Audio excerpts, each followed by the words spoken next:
And were you informed also last night, sir, na there are pending warrant of arrests against your resource person, and can that warrant of arrest be implemented inside the Senate or while the Senate committee hearing is ongoing to take away Morales from your list of resource persons? How would you react to this, sir?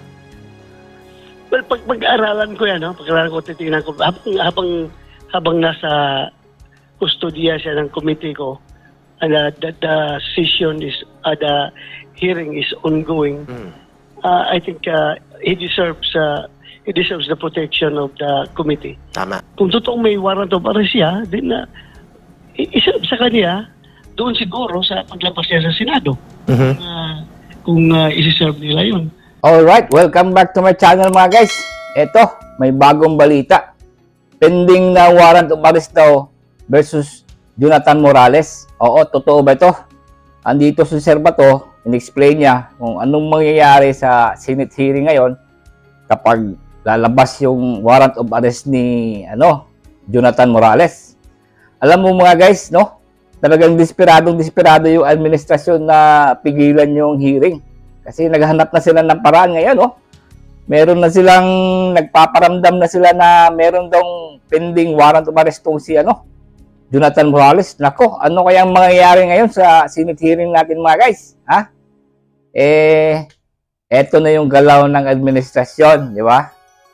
Halatang halata na yung mga galawan nila ngayon, ha? Porque hindi nila mapipigilan yung Senate hearing, ha? Yung mga tambalos-los siguro din ngayon ay gumagalaw na. Ito na yung galaw nila, ha? Dudukutin na nila ngayon si Morales, papaalis ngayon sa Senate hearing, di ba?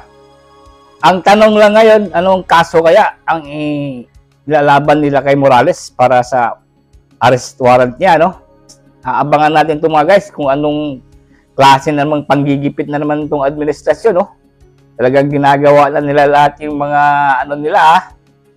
pinapagalaw na nila yung mga cronies nila, yung mga tao nila ni Lam na halatang halata yung mga tikoy na yan ng mga kriminal, ha? Yun yata siguro ang ginagamit nila, no? Yung mga walang trabaho, ha? Yung mga convicted, ha? Yun ang mga pinapagalaw nila. Ngayon dito sa warrant of arrest, ha? Kung lalabas man yan, aabangan natin yan at saka babantayan natin yan, ha? At saka itong hearing na to, akala nila na matatapos-tapos ta. Ang dami pang senador dyan na pasulpot-sulpot. Parang gusto na talagang nilang pigilan ang hearing. Ha? Mahahalataan na natin ngayon kung sino talaga ang nagpoprotekta ngayon sa presidente, no? Halata naman. Una, si Zubiri. Ha? Zubiri nagpaparamdam. Anong sabi ni Zubiri yung anong hearing? Sabi niya na dahan-dahan lang daw dahil hindi daw pwedeng dalhin na sa pagiging pamulitika itong Senado. Kasi by next month or next week, magpa-hearing na naman daw sila doon sa kay gentleman's agreement, no? Versus na naman yun kay Digong. Ha? Nagpaparamdam na tapatapos na nila itong kay Jonathan para sila na naman. Ha? Nako, mga walang kwenta ng mga politika na to. Sinasabi nila na dahan-dahan na daw para hindi na madala itong Senado sa pamumulitika. Sila mismo nagparamdam na next daw na hearing, yung gentleman's agreement naman. Hindi ba halata yung pamulitika din yung mga ganyan? Ha? Yung mga tambalos-dos sa Kongreso din, ha? Nag-alboroto. Yung mga tao ni tambalos-dos nag-alboroto. Ha? Gusto nila pigilan ang hearing, ha? Binabas nila ang hearing na pamulitika daw. Yung hearing niyo dyan sa Kongreso, mga tambalos-dos kayo, ha? Yung hearing niyo sa SMNI, ha? Di ba? Mas matagal pa yung mga hearing ninyo. Ha? Klarong-klarong talagang pang-prosecute ng mga tao yun. Ha? Sadya nyo talaga yun si Kibuloy. Ha? At saka meron din ito sa kay Lisa Ontiveros, di ba? Ha? Bakit hindi nyo pinigilan nun? Yung mga hearing nun. Itong Kabato, ano ng pangalan to? Pang-apat pangalan, di ba? Pag hindi sisipot dyan, sa next hearing yan si Ochoa, yung mga pinatawag niya, at saka yun si James Kumar na yon. Siyempre, mapropulong na naman yan, ipopostpone na naman yan, meron na namang hearing, kasi siyempre hindi papayag si Senator Bato dyan. Kung hindi sisipot yan si Ochoa, at saka si James Kumar na yan, talagang ipaparisto yan. Abangan nyo. Hindi yan pamumulitika, no? Talagang panahon lang talaga ni Bato to dahil siya ang chairman nito. So wag nyo pakialaman si Bato, no? Kami naman nanonood lang, pinagmamasdan namin yung mga galaw nyo dyan, mga Jinggoy, yung si Cheese, yung si Subiri, puro kayo mga lamlam ngayon ng mga politiko. Mga protector kayo ni Bongbong Marcos. Bakit ba kayo ganyan? Bakit hindi nyo hayaan? Ito ngayon si Senator Bato, yung hearing niya ngayon, tapos magpapalabas kayo ng warrant of arrest kay Jinggoy ay kay Jonathan Morales, Kung gagalaw niyo si Jonathan Morales, halatang-halata na may pinapagalaw na naman to si Lam. Alam na namin yung Lam na yan. Okay guys, panoorin muna natin tong interview kay Senator Bato. And don't forget to subscribe sa mga bago dyan, Last na po ba ang Monday schedule? And are you being talked to? Kinausap po ba kayo ni Senate President Mig Zubiri, ni Senator Mig Zubiri na idahan-dahan na at kayo po ba ay sinabihan na kung pwede katapusan na sa Lunes upang matigil na ang pagkakaroon ng ganitong ka-explosive na kalagayan sa Senado dahil sa presensya ni Jonathan Morales? And were you informed also last night, sir, na there are pending warrant of arrests against your resource person, and can that warrant of arrest be implemented inside the Senate or while the Senate committee hearing is ongoing to take away Morales from your list of resource persons? How would you react to this, sir? Well, pag-aralan ko yan, pag-aralan ko, titingnan ko, habang nasa kustodiya siya ng committee ko, and the session is, the hearing is ongoing, I think he deserves the protection of the committee. Tama. And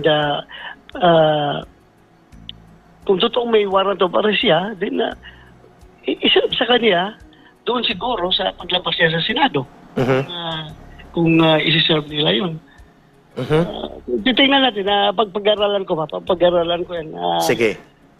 At titingnan natin kung what we can do. Yeah, but Basta I cannot be a party to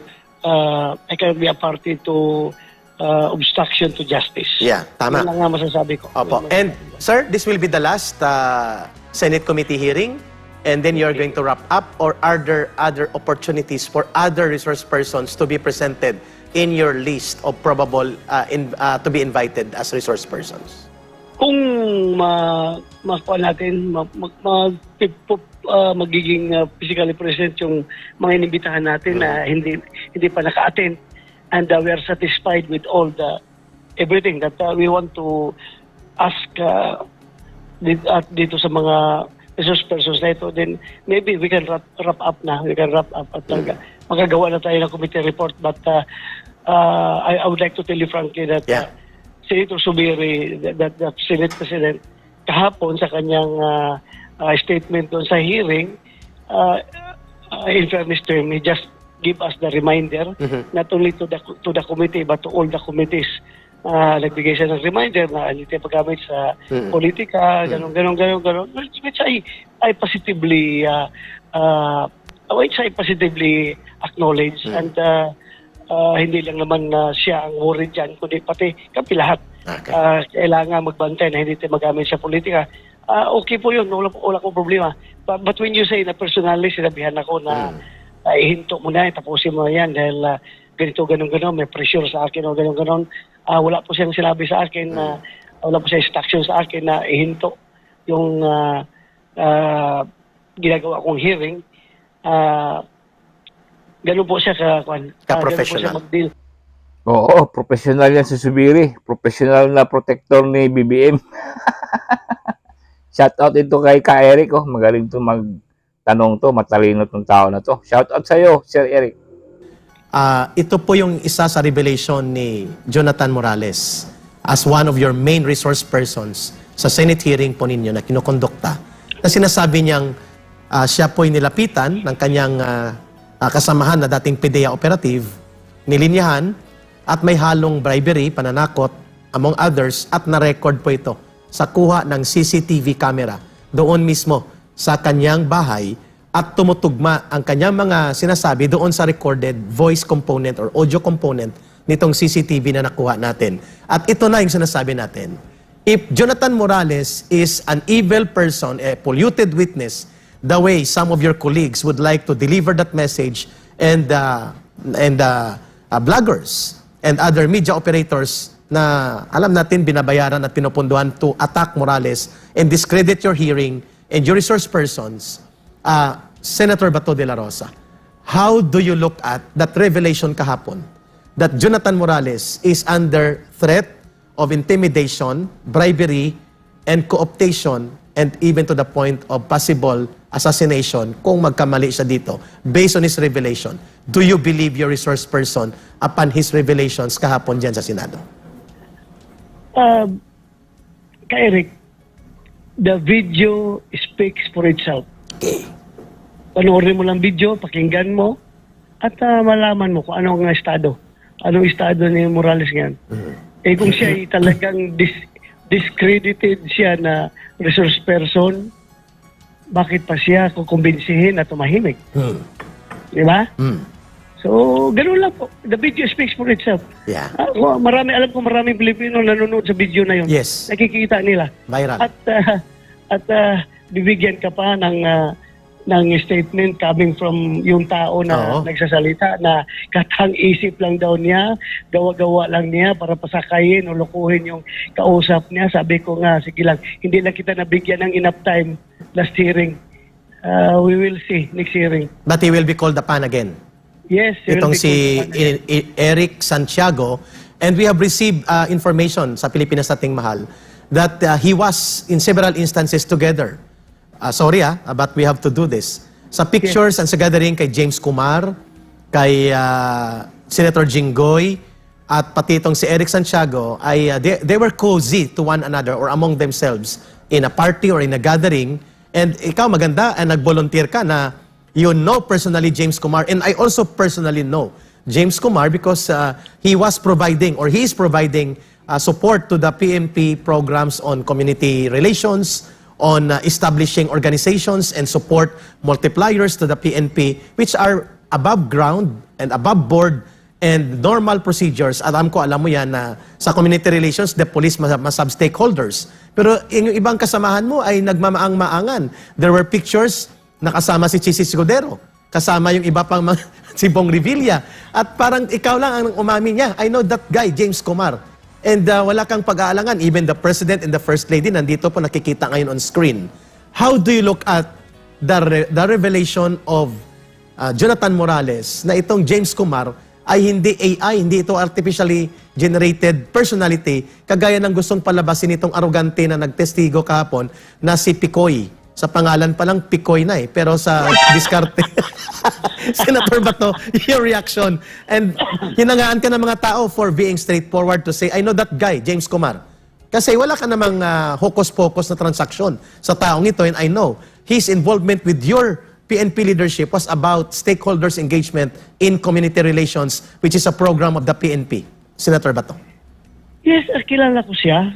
Kailangan kasi pag ganun, kung huwag ka na maghintay pa na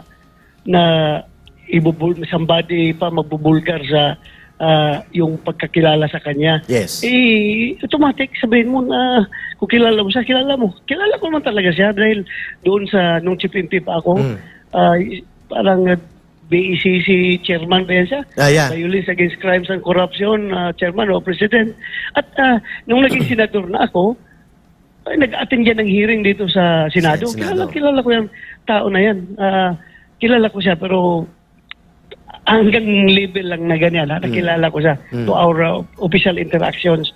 Pero personally, hindi ko rin masasabi na wala kaming personal dealings masyado. Yes. Puro lang yung at the official level lang. Yeah. Kaya kilala ko siya, kaya dapat hindi siya magdadalawang isip na umatin sa hearing. Inibitahan siya, dapat mag-attend siya. Correct. Yes, Senator Bato, how crucial this identification of Jonathan Morales through video call recorded sa kanyang cellphone at sa kanyang CCTV the correlation and coherence of circumstantial factors and variables, pointing out na siya ay nagsasabi ng totoo, may ugnayan ng kanyang mga naunang mga salaysay sa Senate Committee hearing mo ninyo, at hindi po yon tumutugma sa sinasabi ng ibang colleagues mo na gusto niyang i-dismiss na paulit-ulit, storyline, storytelling.